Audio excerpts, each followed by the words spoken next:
Jack, another Mayor's Hour. Oh yeah. Yeah. You picked a nice location this time. Jack, we are surrounded by toys, boy toys and girl toys.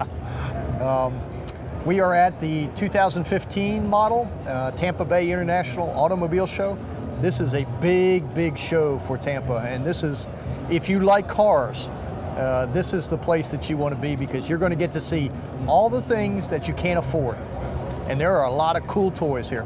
I've been to the auto shows they've had here in the past over the years, but I don't remember anyone being nearly this big. This is so extensive, and you don't realize how functional the Tampa Convention Center is until you see what they've done with it, both downstairs and upstairs, and the extent of this is enormous. It is, and it brings a lot of traffic. I mean, you'll have cars from A to Z. You'll have the exotic high-end cars. You'll have cars for, you know, folks like me who just need them to get to work. But you're going to get to see all the 2015 models. It really is exciting to see some of the new technology on some of these automobiles. This is really cool. And the people that are here, it's an enormous crowd that's coming over the whole weekend. And when you look at the number of people, it's going to be unbelievable. And that many people have that much of an interest in a car. But then again, if you're thinking about buying a car, rather than drive from place to place to place, you come here and just walk around. How about that? No, how about that? How about that? It's a great opportunity. Yeah, there'll be tens of thousands of people that will come through the convention center and look at the cars and see what the prices are. And I mean, it's pretty fun. So stay with us. You're going to get to see an awful lot of cool stuff. Some of the great 2015 models here at the Tampa Convention Center for the Tampa Bay International Automobile Show. We'll be right back.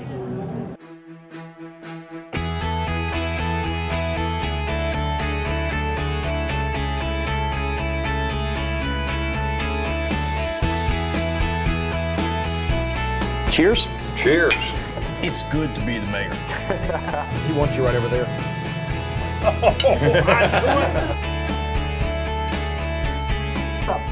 On the ground. On the ground. Come on now. 1, 2, 3.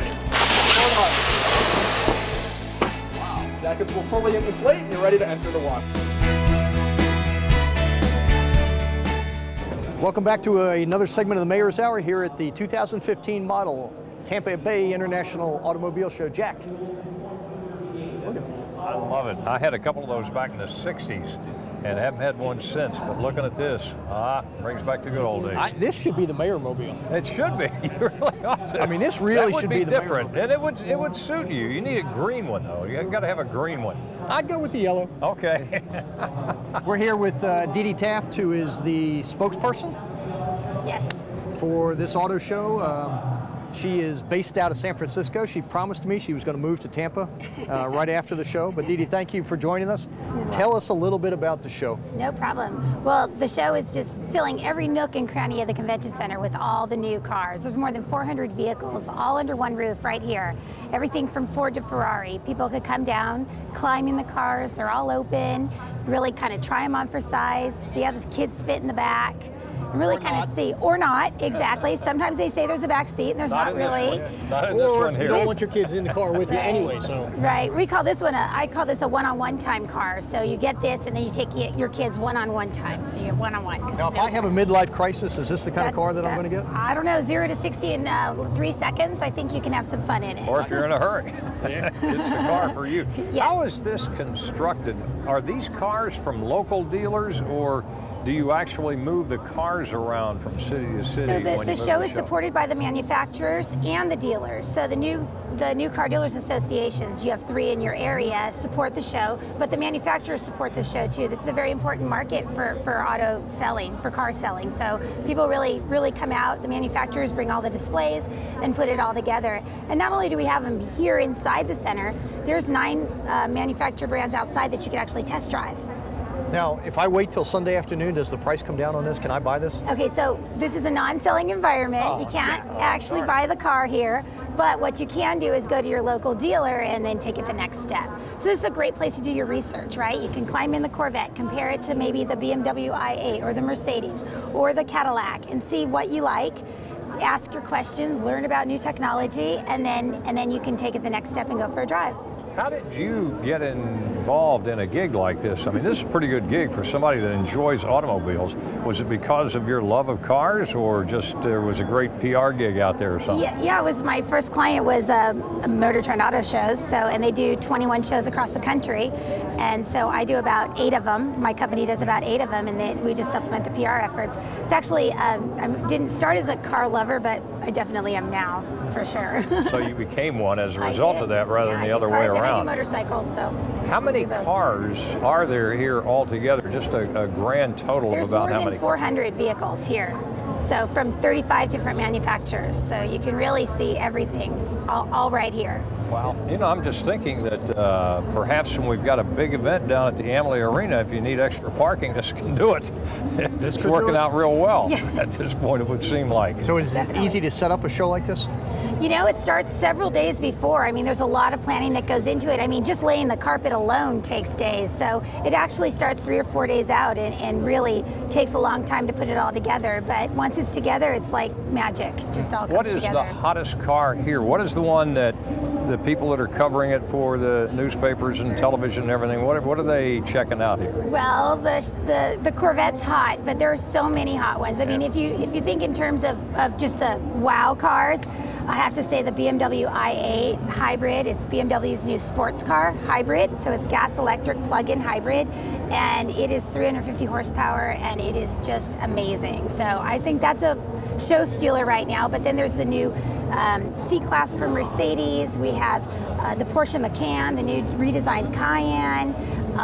DuPont Registry Live has everything from a Ferrari 458 to a Lamborghini Gallardo, Aston Martin, Maserati. So there's a lot of them, but if you had to pin me down on one, I think that BMW i8's We're going to have to go take a look at that BMW. Oh yeah. The big trend today that everybody is talking about, and we've talked about it on the radio so much now, that is driverless cars, or the move toward driverless cars. And I know Mercedes, being an owner of one of those, it's got so many features that'll keep you from hitting anything and let you know when you're too close and things like that. And ultimately, people are saying it's going to be driverless cars. Are we seeing that kind of technology much here? Most definitely. The technology is there. It's literally, we're right on the cusp of driverless cars. I mean, the Mercedes-Benz that you talked about, the collision prevention, what it does is, I mean, if something goes in front of the car, it will slam on the brakes, even at 65 miles an hour, and stop the car for you. Yes, I've it's found every that out. Yeah, did you?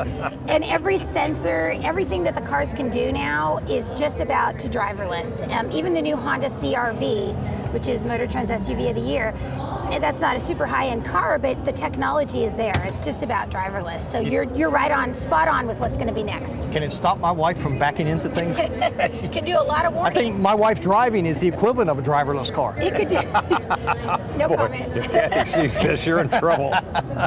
You're going to be in deep trouble. It's going to be her fault. And also, you're talking about the hybrids, and I know that is a big, big thing because it does use so little gasoline. How about electric cars? Are they represented here? They are. So what's really amazing, if you think 14 years ago there were 2 hybrids in the marketplace, now you have 24 hybrids. You know, everybody's doing it. Everybody's fuel efficiency is on top of mind of everybody. Everybody's really, you know, they used to ask, oh, what model does it come in and what color does it come in? What are the features? Now the first thing everybody asks is, what's the miles per gallon? So whether it's because they're concerned about gas prices or because they're concerned about the environment, it seems to be fuel efficiency is top of mind. So you have hybrids, you have electric plug-ins, you have the Volt, you have the Nissan Leaf, you have the BMW i8, which is here. The i3 is another one that's not here. So super huge trend and moving more and more in that direction. Now with the economy doing better, my sense is that the car dealerships and the car sales are climbing back up.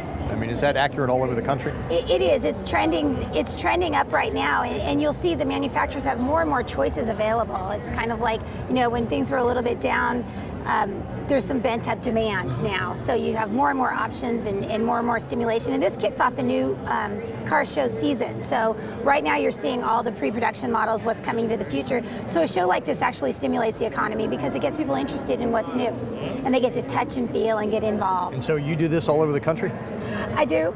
I do, yes. And Tampa's your favorite city? I love Tampa. I've been coming to Tampa for 16 years. Oh, wow. Oh, you have? Yeah. For this show? Yeah, when I was a baby. Oh, wow. When you were a baby, yeah. Just a few years ago. We're supposed to nod when she says that. Yeah, when I was a baby. Today's actually my birthday. Is it really? It's her birthday, everybody. We're not going to sing, Jack. We're not going to sing. Happy birthday. Jingle bells, jingle all the way. So what are you going to do for your birthday tonight in Tampa? Not sure. I'll find a nice spot to go out to dinner. I love your town. It's a great town, and we always have great food. We stay at the hotel, the Marriott, right across the street. It's the weather. You can't beat it. It's a great city. great. I went to the game last night. You just gone from bay to bay. Went to the hockey game Oh, last you got night. to the hockey game. I did. Well, you know who you were playing? Oh, that's San Jose right. Sharks. San Jose Sharks. The bad guys won last night, unfortunately. Yeah. It must have We been were, because I was we were in eaten town. by the Sharks. So you've gone from bay to bay, and you're on the better bay right now. I can see that. It's a great spot. I love it here. So what else would somebody need to know about this show? What else do they need to know? Well, they need to know that this is the place to come if they're doing research to buy a car, but it's also the place to come just to have fun. I mean, all the cars are unlocked. You can climb in them, check them out, learn about new technology. You can test drive vehicles. Maybe do some dreaming. Maybe you've never seen a $400,000, $500,000 Ferrari up close. This is a great place to do it. And I know we were downstairs earlier looking and talking to one of the car collectors down there. And he had an old, I don't know, it was something back from the 50s, I think, almost Continental down there. And Yeah, there are some classic ones too. Actually, I didn't get a good look at them because they were still moving them in yesterday and I haven't seen them yet, but there's a lot of classics down there too. And just treasures. I mean, like I said, if you go to DuPont Registry, you can see Hulk Hoekster's Viper is down there and this really old car that's just been so customized. I think it's called a Zephyr or something. There's just that's so from much around to see. here, I think, the DuPont Registry. Yes, Tom yes, DuPont. they're Tom based DuPont here. started that thing, and it's caught on all across the country. But Yes. Now, are the collectors, or the people that have the old cars like the ones we saw down there, are they from around here? They are. Those are local. And there's quite a car culture here in Tampa too. So yes, they love to come out and bring their cars. So you just invite them to sort of participate and let them like as a stage their feature, cars? Some of them, yes. Oh, that's great. Exactly. Yeah, old, new, Yeah, and of course we're old and new. Old and new. That's the way that works. Definitely so. Yeah, you're talking about the car culture. Of course, we're trying to get away from that transportation-wise in the Bay Area, but part of the culture, I think, ultimately, we're going to have interstates that allow you to have self-driving cars and that kind of thing. In fact, we've had experimentation done here in Tampa on the Crosstown Expressway on the super level, the upper level of the Crosstown Expressway. They did the testing of the driverless cars. That's amazing. Yeah, I can't even imagine it, to be honest. That's amazing. So do you if somebody has a hybrid or an electric vehicle, do they get into the POV lane here, the commuter lane? No, that's not a benefit Well, here. the problem is we don't have the lanes. POV lanes yet. That's something you Sorry, guys that's California. have. Yeah, they've got them in South Florida, and they've got them out there, out yonder on We're the left working on coast. that. Yeah. We're working on Because that. that definitely It's helps. coming soon, I think. Yeah. All right, stay with us. You've got your sort of update as to what's going on here. Jack and I will be right back. We're going to get to play in some of these cars. We may even be able to get to take one for a ride. Except his license has been suspended. Yeah, I don't drive myself anymore, so I'm getting a little rusty. Anyway, stay with us. We'll be right back.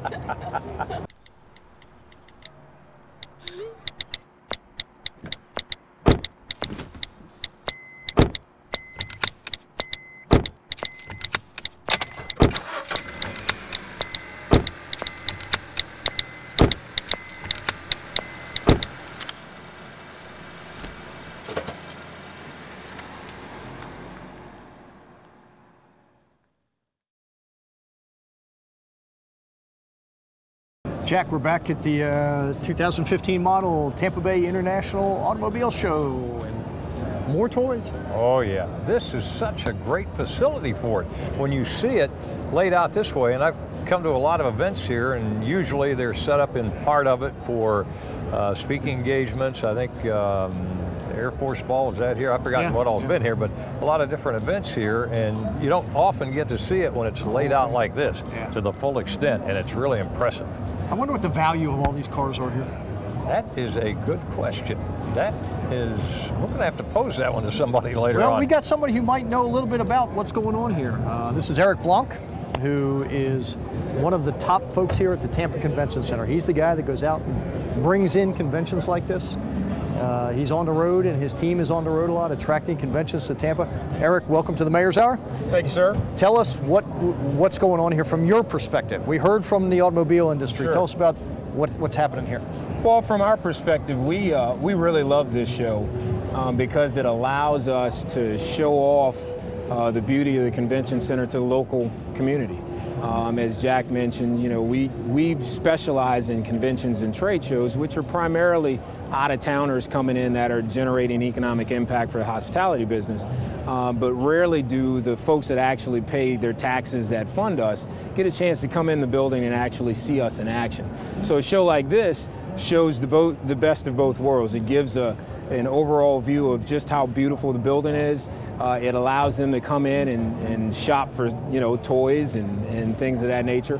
But it also gives them an idea of how we function. So when they go back and next time they're passing the convention center and they're downtown and they might be stuck in a little bit of traffic, it's like, oh yeah, I've been there before. It's beautiful over there. What do we estimate the number of people that will come through the doors?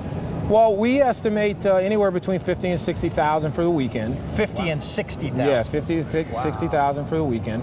We'll probably do somewhere around 10 to 12,000 today. We had a great opening this morning for the ribbon cutting. We actually estimate we probably had about 1,000 people in line as of 12 o'clock. It took us about 45 minutes to clear the line, so it was about 1,000 people. So we've started off great. Saturday is the big day. Usually 20 to 30,000, and then Sunday it tapers back off to about 15,000. Now, you go out and recruit shows like this. How many years has this show been here? This show has been here over 20 years. 20 consecutive years. So how do you go out and recruit events like this to Tampa? Well, we have a couple of different methods that we use. This particular show is considered a consumer show. And so this falls under the responsibility of my sales team to go out and solicit this type of business. So we literally go and beat the bushes and turn over rocks, and we look for things that kind of fit what we're trying to accomplish in this venue and how we want to present ourselves as an organization. So a car show, a boat show, we do a couple of home shows, that sort of thing. But we literally look through some of the trade magazines and we talk to our colleagues around the country. I'm in regular conversation with a lot of my friends that do the same job I do in other cities, and we talk about things that, you know, what kind of shows they're doing, what's been successful, what hasn't been successful, and we make phone calls. We pick up the phone and we'll call the promoter and say, hey, have you ever thought about coming to Florida? What is the biggest, if you could pick out one event in the course of the year that you think best showcases Tampa or best showcases the convention center itself, what would that be? Oh wow, that's a good question. You know, because we do so many different types of events, that I could probably give you one in a couple of different categories, but this show in particular, the auto show, really does showcase the building. It does. Because it takes up our entire 600,000 square foot facility. I mean, every inch of space has either a vehicle or something going on in it. So it really does open us up to the world, and there's a lot of press coverage, and as I said, probably 95% of the folks that are visiting the show are locals. Yeah, and this building itself, this facility is fantastic because it's on the water on the one side, and I know, having been here and done things during the daytime particularly when you can be out back, and I know we've done broadcasts from out back during Gasparilla and things like that, it's just such a, it's all so well designed. I mean, it's got to be one of the, aesthetically, one of the best convention centers in the country. How old is it? 20 now? We're going on 24. Okay, I remember we had the, I must have been, because I was here when we opened. 24. You're the first time around. It opened in 1990, so 24 this month, actually. Wow. So, yeah. And it really has withstood the test of time. You know, you have to change out carpets on the exterior and paint and replant, but other than that, this building is spectacular. You wouldn't know that it was 24 years old. The other thing, too, of course, I was here for 5 days during the Republican National Convention. It was really showcased then, and obviously, aside from the difficulty you had getting in here, once you were in here, you had all of that press from all over the country that was in here, because this was the press headquarters for the Republican National Convention. And these people were really, really impressed, the people that got a chance to see it, because they didn't get to see Bayshore. I mean, it was difficult for them to get to Bayshore. They were into buses. Yeah, the bridge was up. They'd have to get into buses, and they were sent out to the beaches or wherever they were staying. And this was the one place they got to see, and they got to see a little bit of the water out here from the walkway, from the Riverwalk. So what other types of shows do we have coming up this year? Any other big ones? The remainder of the year, we've got a military show coming in, and that's probably the largest show we've got for the rest of the year. December's typically pretty slow for us. It allows us some time to catch up on some maintenance and make her pretty again, getting ready for January and February, where we really pick up steam again. And then we've got some smaller local events, some banquets and that sort of thing for the rest of the year. But January is when we really kick it into gear. January through the end of April is really our busiest part of the year. Yeah. Now you have downstairs, again, I've been to so many functions down here when you set up the chairs and everything. What's your capacity for doing something like that, for having an event down there, for the number of people who can come and be seated? Or Yeah, our ballroom is 36,000 square feet, and it maxes out somewhere around 2,000 people for a seated buffet. And we've actually stretched that number a couple times with the help of our fire marshal, but yeah, it's between 2,000 and 2,300. In looking ahead, what conventions do you see coming up in the next year that'll have a huge impact? Obviously, all of them have a major impact on the economy of the city because of the hotel rooms and hotel nights for whoever it brings in. Something like this, as opposed to, say, a convention where you've got thousands of conventioneers from wherever coming in. What do you see next year as being the biggest one that's really going to have an impact here? Well, you know, our summer next year, in terms of how we're going to affect the local hospitality industry, is just going to explode. We've got 3 major events coming in during the summer. We've got 2 sets of Shriners, and we've got Church of God in Christ coming. And between the 3 of them, they're going to probably generate somewhere in the neighborhood of 50,000 attendees over the summer, which will equate per group probably in the neighborhood of 12 to 15,000 room nights apiece. So you know, you're looking at quite a bit of impact over the summer months, which is historically slow for us because it's so hot and humid. But the hoteliers love it, the restaurateurs love it, the transportation companies love it. So as part of our part of being in the industry, we look at the summer months as a way to try and help drive business in the town by hosting those groups. That's great. And that's good to have 3 big ones in the summertime, like you say, which is the off season for down here. Right.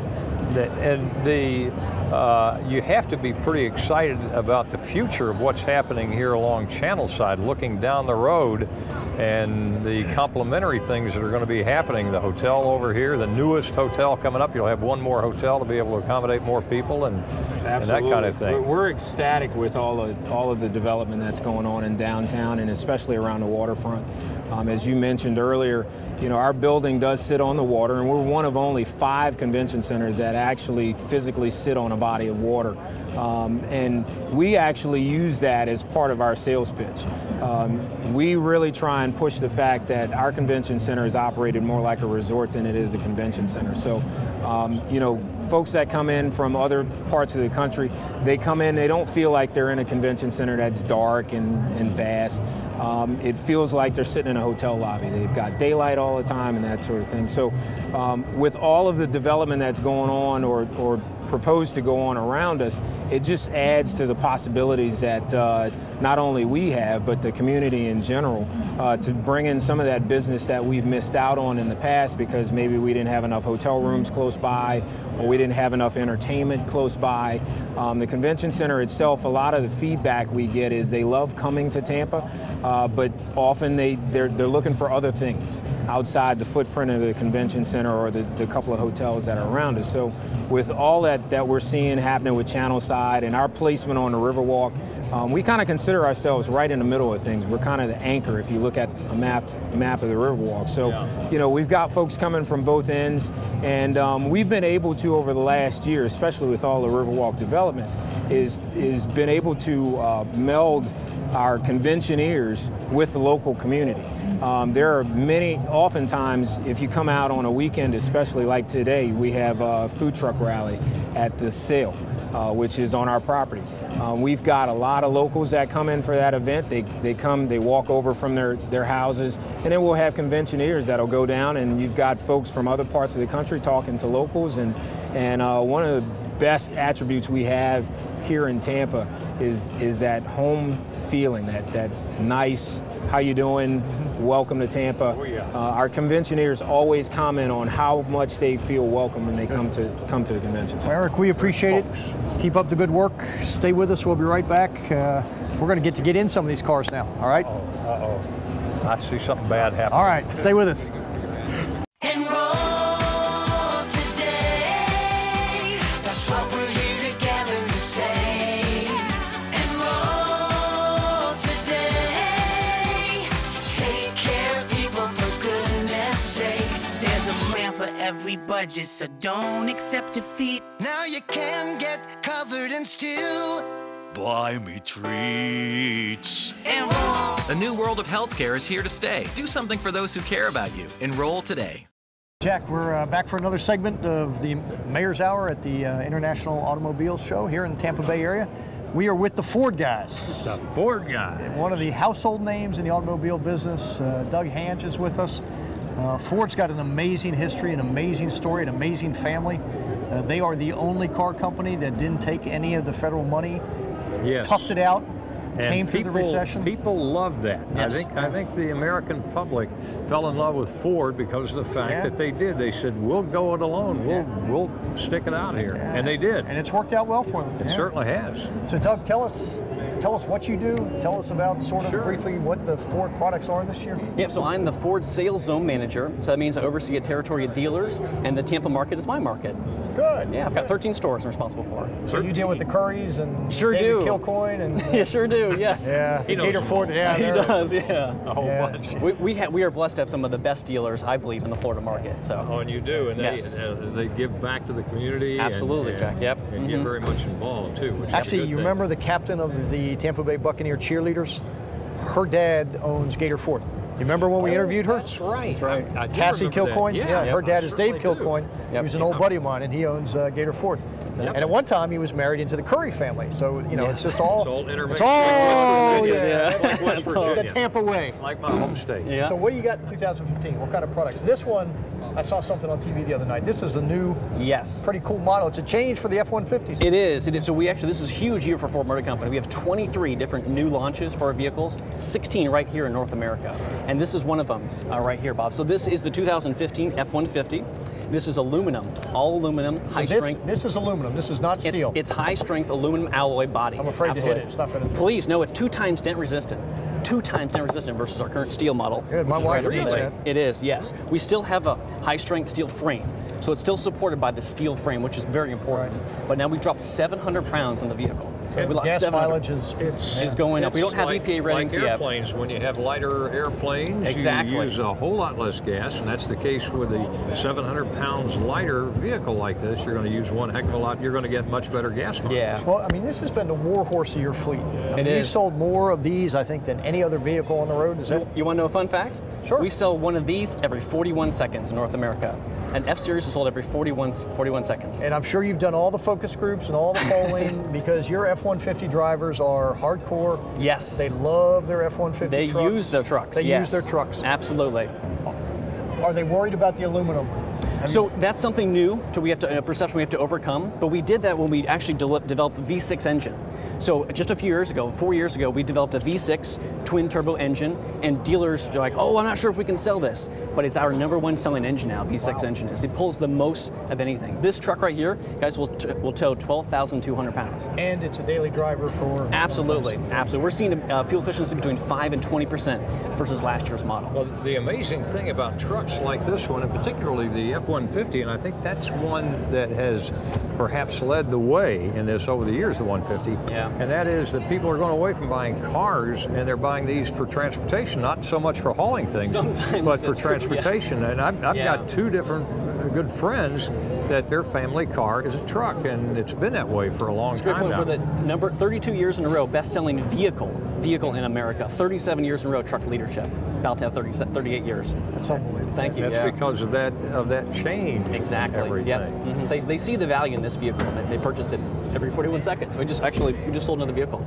So, while we're talking, guys, he'll have sold about 6 or 8 of those son of a gun. Ching.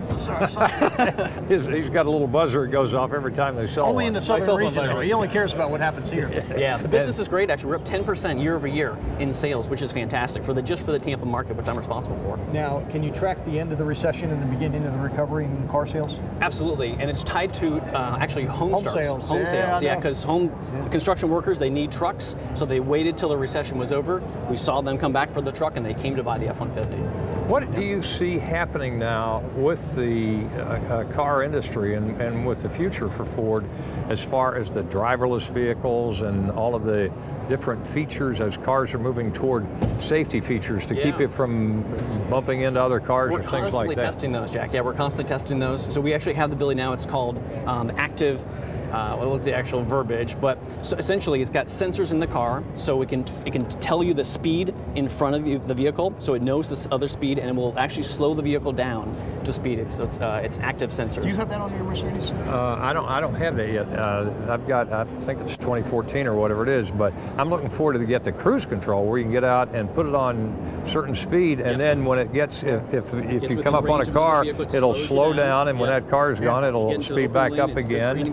My wife has a Land Cruiser. Okay. Last year's model, and it does that. And it does that. When you have a lead foot like me, it's irritating because I mean the car slows you down, and you don't want to slow down. Yeah, it does. Well, mine has that deal where it stops, and I had it happen to me one time over in Clearwater. I mean, I was trying to get out of a lane. No, and by the way, one time when I was coming back from Orlando after a storm game, it did warn me 3 or 4 different times that I should stop and get coffee. And I wasn't sleepy, but I guess it was reading my eyes or something, and I was sleeping. I didn't know it. So lane changing, so it feels that it actually reads the lanes and knows when you're drifting over. And if you do really it 3 will tell times, you to stop and get And coffee. it tells you to stop and There's a get little coffee coffee. light comes on. Yeah. I'm sure Starbucks will find a way to get that logo to be a Show you Starbucks logo. to stop at a Starbucks. So show us what this looks like. Okay, sure. So let's take a quick peek inside. So this truck actually is great because it opens up 170 degrees. So just if you could step just a second, just step back there. This is class leading. And nobody else has this. So it's excellent for egress and degress. You also have a completely flat second row. We're the only truck manufacturer that has that. Now, why is that important? It's important because if you're loading things for construction, you're trying to load a flat screen TV. Right. If you have uneven, the thing back there is going to be uneven and can possibly break. Yeah. Now it also allows more room for the second row passengers as well. So it's a really nice feature. Now, a model like this would retail for what, would you guess? Just a ballpark. So this truck is a Lariat, Bob. So this is one of our highest end trucks.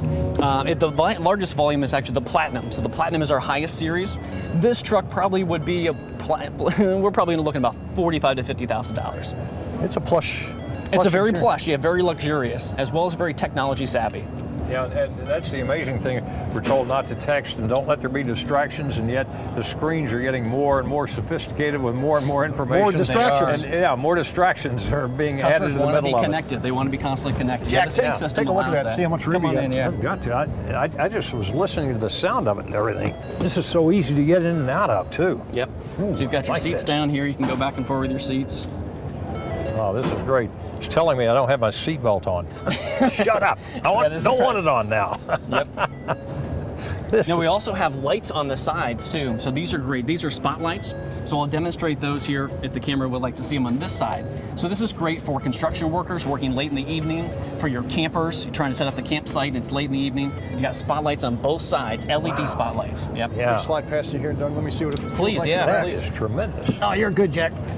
I'm ready to take you off down the road here. Super cab version. We also have a crew cab, which Onward. is a true 4 doors. He hadn't driven in a long time. And I would be the quintessential backseat driver. Oh, I can only Come on, imagine. speed it up. I can only imagine. Yeah, you don't want me back here. I'll be flicking your ears. Yeah. Now we listen to our customers too, guys. So what we did is we've changed the knobs. See how all the knobs are now nice and big because a lot of our people are using them on a daily basis, like you talked about. So they need to have the knobs. They got their gloves on. They can't be pressing little buttons. They need a good knobs to work with, and that's what we listen to the customers and change that from the 14 model year. Wow. And this thing is just humming away because whatever I'm doing, I'm not doing it right. Yeah, so this vehicle is a 2.7 liter V6. So this is our new EcoBoost engine, 325 horsepower, 375 pounds of torque. I personally drove this vehicle this week up in Daytona at the ride and drive experience. This thing will flat move. It will literally haul, yeah. And that's amazing how it opens up. Wow. And We easy will to be get in. right back with another segment. Thanks. You're welcome. My pleasure. Good luck to the Ford Company. Thanks so much for coming. Proud of your resurrection. So stay with us. We'll be right back. Great truck, all aluminum, brand new Ford F-150. Come take a look at it.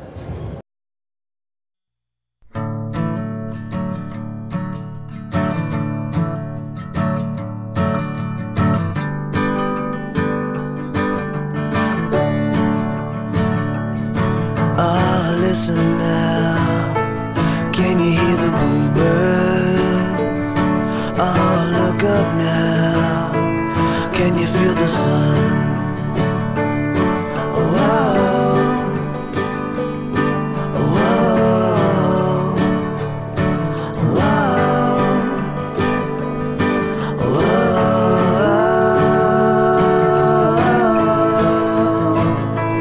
Can you feel the sun?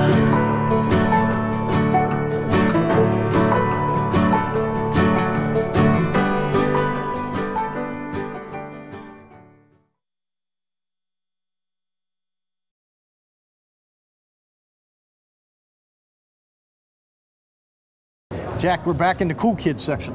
Oh, yes. This is where the big boy toys are. I mean, just look around. You can smell The luxury. the luxury, speed, glamour. The money. This, and the money too. This is really cool. We're with Andrew Neighbors, who is here today. He's the expert on all of these exotic cars. This is the DuPont magazine sort of demo area, right? Yes, sir. Tom DuPont is a good friend of ours. He publishes the DuPont Registry, and one of the things that they focus on is high-end houses, high-end cars, high-end restaurants, high-end life, and we are in high life right about now. Yes, indeed. This is where it starts, or this is what keeps it on the road, the high life, so to speak.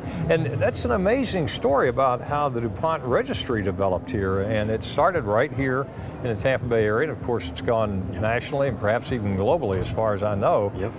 Because I remember when Tommy started it, and it was like, what are you doing? Or what is this all about? The magazine and all these other things We weren't a developed. high-end town when he started it. No, not by a long shot. And it was pretty much focused in on cars, and it's expanded beyond that since that time. Yep. But give us a little bit about the evolution of that. Well, for 30 years, you know, we started right over in Rocky Point. Yeah. And Mr. DuPont, Mr. Chapman started it together. And it was just one publication, the DuPont Registry. And now we have our Tampa Bay magazine, which caters to our local audience. Right. We have our luxury real estate magazine, and we have our boat magazine. And our real estate magazine actually has grown to the point now where we bought a magazine called Unique Homes out of New Jersey. So we're all over the world now with unique real estate for sale. But most importantly, this is where the fun starts. What is this? This is a 2014 Lamborghini Gallardo Spider. Lamborghini Gallardo Spider. Yes, sir. When Audi took control of Lamborghini, they infused some of the high-end German technology in with the Italian styling. So you've got the same V10 motor you can get in the Audi R8 V10. And you've got the styling from Italy. You've got all-wheel drive. You've got traction control. You've got pretty much 600 horsepower to all four wheels. So when you get ready to pass somebody, it's like they were standing still. Just blow them out of the water. Oh, yeah. So you got all four wheels grabbing the ground. It was 600 horsepower. Yes, sir. And the computer knows when it starts to slip. It's got Audi Quattro built into it. So it adjusts the acceleration on each tire. On each tire. It knows where the tire is, up, down, left, right. It can, if it senses a bump up front, it pulls that tire up in relation to it. So it's making an adjustment every inch the car is moving forward for all four tires, for the torque, for for the horsepower, for what gear you're in. So you're literally grabbing the earth and just, those tires are just... The computer holds the car relative to a fixed point in the sky, and the road moves relative to the car. It's a novel way of thinking about it. Oh, so it really it's way beyond my way of thinking. That technology is unbelievable. Yes, and sir. I'm guessing it gets probably 30, 40 miles in the gallon. No, being a 10-cylinder, it gets a little bit thirsty if you keep your right foot into it. But if you're conservative with it, you could probably eke out, I don't know, 18, 19 miles per gallon. Now, that's pretty good for a car that powerful. For having that's all amazing. permanent four-wheel drive, it really is a good mile per gallon. So you can go off-roading in this car? You could. If you the computer, you go mud bogging in this car? If you put some Mickey Thompsons on it, you could probably throw some mud up. But we try to stay away from that. Try to keep them shiny side up. So who's a typical buyer of a car like this? A typical buyer, you know, our magazine's found in all of the pro sports locker rooms, all of the Rays, you know, all the Major League Baseball, all of NFL teams, guys that just came out of college, just get the big contract. Like being a mayor. Oh yeah. Well, mayors, yeah, that's typical. Mayors, yeah. It's in every mayor's office. And so you got guys like Johnny Manziel, up and comers, you know, guys that get the big contract that want to get something flashy. And you got all your music stars, you know, your rappers, those kind of guys. So, but then you've got your hardcore driving enthusiast, which they can understand from the technical aspect how the German and the Italian kind of mix together and create a really good driving machine out of it. So, yeah, and some people just, they take all of their discretionary money and put into it. People that really shouldn't and can't afford it, but they do, and it becomes a way of life. And the bank takes it back. Well, no, they put it in the DuPont registry. And you sell it again. And they sell it, and it becomes a good investment for us, selling an ad, and they get out of it still not being totally upside down in it. So we connect people, we connect the buyers and sellers together. And do you find a lot of people who buy cars like this that can't end up affording it and end up having to sell it? Oh yeah, it's a common theme. You get into a car like this, and you know, with interest rates being so low, and you'll finance it out for 8, 9, 10 years. And then it's, wait a minute, what am I doing here? And then they'll try to return it back or lemon law it. Or we've heard every story under the sun. As to why they can't, why it needs to go back. Oh yeah. The wife told them that. And you know, some of the high-end car dealerships, they'll sell a car 4, 5, 6 times. It almost comes like, it's like a buy here, pay here for the super wealthy. So they're basically renting it. They don't know it at the time. Exactly. But they're renting it for a while. Oh yeah. And get to enjoy it for a while, and that's pretty much it. Until their finance guy calls them and say, hey, what's going on there?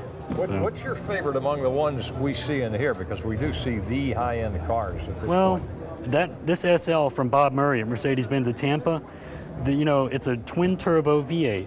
It's got all the power. It's got the Mercedes refinement. It's not as crazy with the all-wheel drive, but it's got more technology. This car, if someone hits the brakes when you 2 cars ahead, it knows it, and it puts the brakes on. What would be your favorite car? Not of the exotics, but production cars. Production, the Cadillac CTS-V. The big Corvette motor, 4 doors, it's practical. It gets somewhat decent mileage, but people look at it, oh, that's just a Cadillac. Nope. It's got a Hurst shifter, 6-speed, and it can hang with these guys. Huh. Cadillac CTS-V. V stands for velocity. It's got the big Corvette motor in it. It's a Corvette wrapped in a Cadillac body shell. So what does Tom drive? Well, that's a funny story. Tom has right now. Tom has most of those over there. Tom has that Mustang over there. He also has the Lincoln Zephyr, but his daily driver is a brand new Porsche Macan Turbo S. So the Porsche Macan is based on the Audi Q5. It's not as big as their other SUV, which is the Cayman.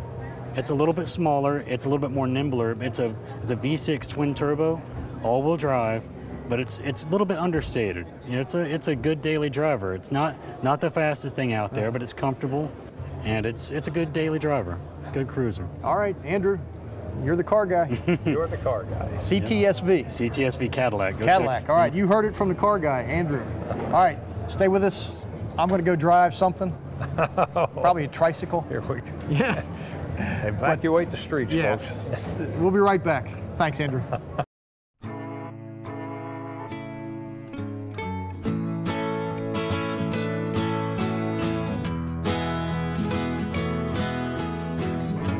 Wake the sun, tell him that I've begun to dream of things to come, and tell the trees not to look for me. I'm going to find some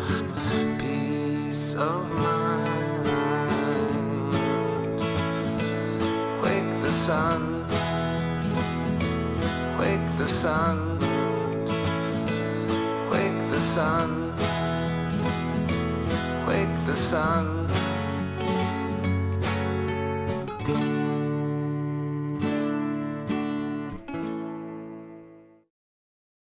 Jack, we're back with the Chevy products. We're here with James Bell. This is the 2015 Camaro SS. That's correct. And this is the one that they're going to let us drive, and they don't know that I was taught how to pit a vehicle. So I am superb on pitting a vehicle at a high rate of speed. We did that on one of the mayor's hours. I was the vehicle getting pitted, as he says, and he was the guy doing it. You don't want to do it with this car. This is when you chase the bad guy and come up behind him and... Well, you're both here to talk about it, so that's a good sign. Yeah, it was good. You know, everything's all right. I mean, you better believe I was. He was screaming like a little girl in the back of that car. All right, I look forward to this then. So what do we got here, James? Tell us about this car. This is a Camaro SS convertible. Big V8 up front, 426 horsepower, 0 to 60 in about 4.5, 5 seconds, something like that, depending on how you want to drive it. But it gets good fuel efficiency too. So it's a nice combination of real nice cruising, but then, well, as we'll find out, you open it up and it goes. It goes. And he's going to be opening it up, I guess, out here in downtown. And you're going to be screaming like a little girl in the back seat. He's going to be breaking the laws that he Well, I'm assuming since he's the mayor, he's got some connections that we might be able to maybe flash a card or something. That would be funny. See you get busted on the mayor's hour. This would be a very good show. At least we know that I'm sober, because I did take my breathalyzer test. That's right, yes. That brings up something interesting, and you might know something about, and I've been reading about in the development of cars, and it's being pushed by MAD and DAD and a few other groups. That are saying ultimately to keep people from driving while impaired, that they're going to ultimately have breathalyzers in order to start the car. You have to pass a breathalyzer test somehow. I believe that's already in place in some of the Nordic countries, in Sweden and Norway. Yes. Yeah. You and I will be walking a lot. Hey, you passed your test, sir. I did. I'm good to go, but it's only 2:30. You better have passed it, I suppose. Yeah. Yeah, that's something that's been discussed. I would think that there are laws and kind of limitations on having such a process in cars in the States. Maybe at some point, but at this point, it's still really after you've broken the law, then monitoring you from that point. One of the questions, that's what they're first talking about doing, but a lot of people would like to see it happen all the time so you keep them from breaking the law in the first place. Well, that is logical, it came up over the issue of people going the wrong way on interstates, particularly going up a ramp, and you say, well, put flashing lights. Well, if a guy's drunk, he's going to ignore the flashing lights. It's just going to look like more flashing lights. Just boom. But they said the difficulty in it for everybody is that it might be set too low, and a guy has a beer after. Because some people, it takes more to get depending them on your body type and all that kind of thing. It'd be difficult to deal with. Yeah. Well, one of the big concerns that we have already with cars, with that not even connected to drinking or anything, is just people using their phones and distracted driving. So we're working really hard to have systems built in the car, so you can either run everything just from the buttons on the steering wheel, or push a button and speak to the car. I have one of these as my company car now. When I get a text message, it'll actually read it to me through the car's stereo speakers, and then give me a bunch of selections that I can choose to respond, as in, I'll see you soon, or call me later, or I'm driving, I'll call you later, kind of thing. So again, it's pretty cool. Reduces the distraction, which is more of a problem really than drunk driving in many ways. Oh yes. So how long have you been with Chevy? I've been with General Motors. I work on all 4 brands, about 3.5 years now. I was at Kelley Blue Book before I joined General Motors, and I joined just the right time because we got some really cool cars right now. Are you from around here, or do you come down from I'm up actually yonder? I'm based in Southern California, but my office is in Detroit, so I'm you name it, I'm probably been there. Yeah, I'm all over the place. So were you a car guy growing up? Absolutely. Going back, my mom likes to remember the story of when we were at a grocery store, and I was just a little guy, and apparently I walked over to the magazine rack. She said I could get one magazine, and I came back with Motor Trend, Car and Driver, Road and Track, and 3 or 4 other ones. I said, I'll have these, please. And that was the beginning of it. I was a car guy from then on. And do you like getting under the hood and getting your hands dirty?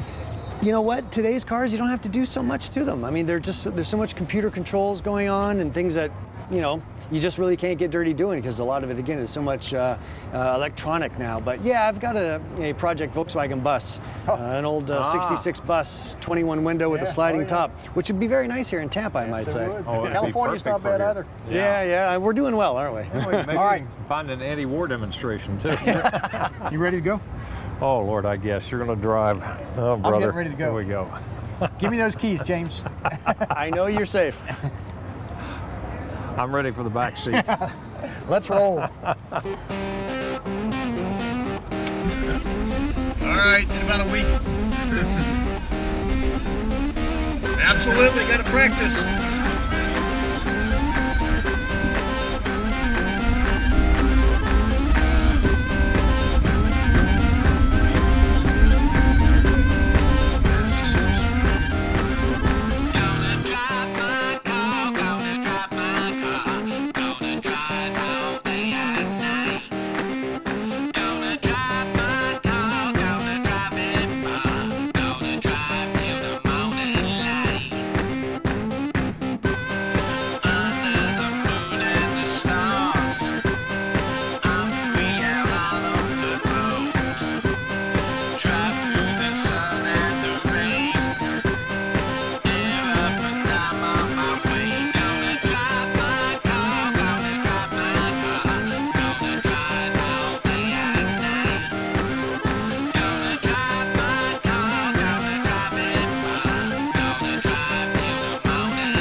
And I didn't even mess up my hair. Listen to these two with the hair. What's up, guys? Jack, that was fun. Oh, yes, for you. Yeah, we even got our hair messed up, which doesn't happen too often. I know, that's my helmet. That was that Camaro's you can tell the acceleration, it just took off. Oh, I know. We had that experience, of course, with you behind the wheel over there. I would have been a riot if a policeman had pulled out. Oh, yeah, that would have been funny. And clearly, I was not obeying the speed limit. 55 down in front of the Marriott Hotel.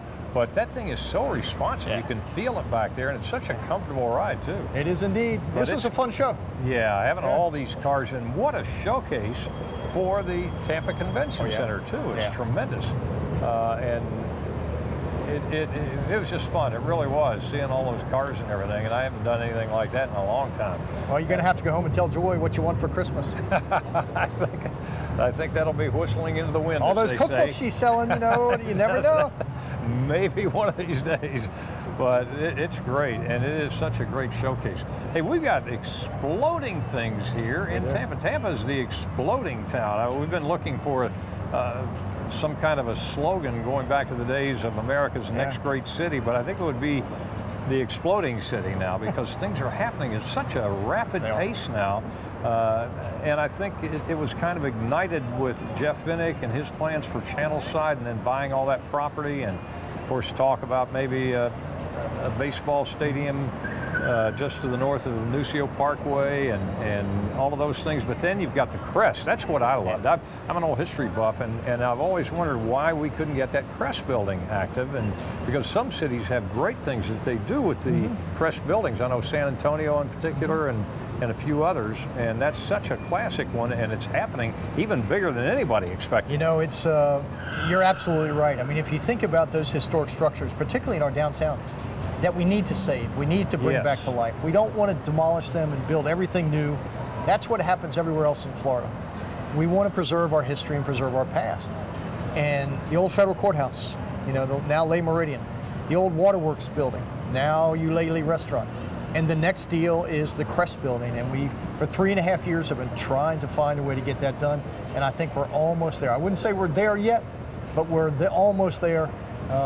It will be a 23-story tower, wrapping the Crest, 9 floors of residential, 9 floors of hotel, retail and restaurants on the ground floor. It will take that block on North Franklin Street and transform it. The next block that we call the Carter block now will be redeveloped as residential housing as well. And so all of the exciting things that are happening in town are starting to move up North Franklin as well. And so many young people are moving in downtown and out in the Channelside district, and talking to some insiders about really exciting things happening beyond what's known now about the Vinnick plans. Of course, he's going to explain more fully before Christmas what's going to be happening here. But I've heard from a couple of insiders kind of off the record that there are exciting things happening beyond that too that they're looking at right now.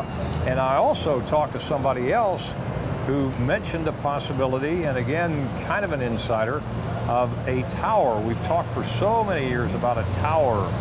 It came up maybe 20, 30 years ago, maybe it was during Sandy Friedman's tenure, but about a tower down in the Channelside area that would be similar to the Tower of the Americas in San Antonio, or the Space Tower out in Seattle, but something that would enable you to go up and get a 360-degree view of the entire Bay Area out to the Gulf, and maybe have restaurants and things like that up in there, or a restaurant.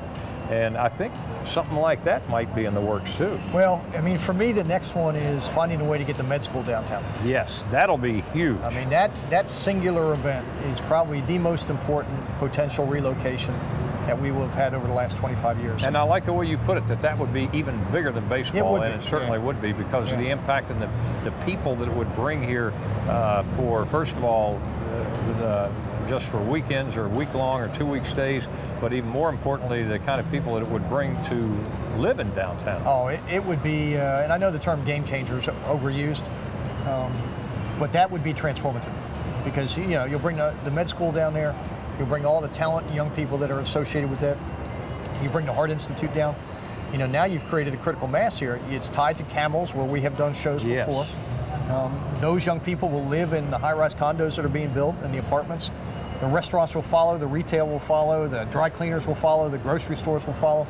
And so if we can pull that off, and we'll know in January whether that will happen or not, that will be Katie bar the doors, because there's nothing stopping us now. And I think that's going to happen. I'm not a gambling person, but if I were a gambler, I would bet on it. I think it's going to happen. I think we're close. I think they can see the potential, and it works out well too in connecting the USF campus with Tampa General Hospital, which they've already got the big connection, and this makes it even better, being in such close proximity. It works out perfectly.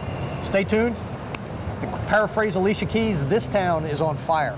We'll be back next month. Oh, paraphrasing Alicia Keys, I like it. Yeah. Now, someone tell me who Alicia Keys is.